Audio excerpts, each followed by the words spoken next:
মধ্যে কিছু আমি তোমাদেরকে দুনিয়ার মধ্যে পাঠাইলাম, পাঠাইবার পরে আমি জানি তোমরা অনেক অন্যায় পথে যাবে, অনেক কাজ করবে, যে কাজগুলোর মধ্যে তোমাদের গুনাহ হয়ে যাবে। বান্দা তোমরা গুনাহ করবে তাও আমি ভালো মতো জানি, তোমরা পাপ করবে তাও আমি ভালো মতো জানি। বান্দারে পাপ করার পরে, গুনাহ করার পরে একাই কি মসজিদের মধ্যে তোমরা কেঁদেছো, রব্বানা যালামনা, বলেন রব্বানা যালামনা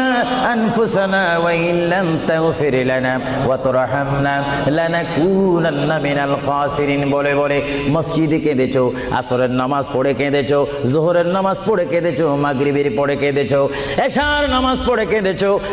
বান্দা নামাজের মুসল্লা যখন বসে যাও, আমি আল্লাহকে তোমরা বারবার বলো, আল্লাহ গো আমার গুনাহ মাফ করে দাও, তারপরও আমি তোমাদের গুনাহ মাফ করে নিই। তারপরও তোমরা নিশি রাত্রে, মানুষ যখন ঘুমে যায়, তোমার বিবি যখন ঘুম যায়, তোমার ছেলে যখন ঘুম যায়, তুমি নিশি রাত্রে ঠান্ডা পানি দিয়ে ওযু বানিয়ে নামাজ